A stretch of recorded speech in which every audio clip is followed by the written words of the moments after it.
নমো নমঃ সুপ্ৰভাতম শ্ৰীমদ ভগবদ গীতামৃত। আজি শ্ৰীমদ ভগবদ গীতাৰ বিশ্বৰূপ দৰ্শন নামৰ একাদশ অধ্যায়ৰ ৩৮ সংখ্যক শ্লোক। এই বিশিষ্ট শ্লোকভাগী হৈছে এনেধৰণৰ: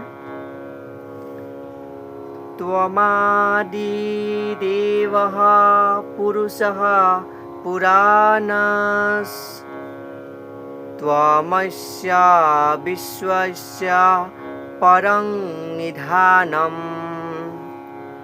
বেত্তাসি বেদ্যং চ পৰং চ ধাম ত্বয়া ততং বিশ্বমনন্তৰূপম। এই বিশিষ্ট শ্লোকভাগীৰ অসমীয়া অৰ্থ হৈছে এনেধৰণৰ: আপুনি আদি পৰমেশ্বৰ, প্ৰাচীনতম পুৰুষ, এই পৰিদৃশ্যমান জগতৰ আপুনিয়েই শ্ৰেয় আশ্ৰয় বা শেষ আশ্ৰয়। আপুনিয়েই জ্ঞাতা আৰু আপুনিয়েই জ্ঞেয়। আপুনিয়েই ত্ৰিগুণৰ অতীত অৰ্থাৎ সত্য ৰজ তমগুণৰ অতীত, সকলোৰে পৰম আলম্বন। হে অনন্ত ৰূপধাৰী পৰম বিষ্ণু, এই সমগ্ৰ বিশ্ব জগতখনক আপুনিয়ে আৱৰি আছে বুলি কোৱা প্ৰসংগত ভগৱান শ্ৰীকৃষ্ণৰ আগত সখা অৰ্জুনে এই বিশিষ্ট শ্লোকভাগীৰ অৱতাৰণা কৰিছে।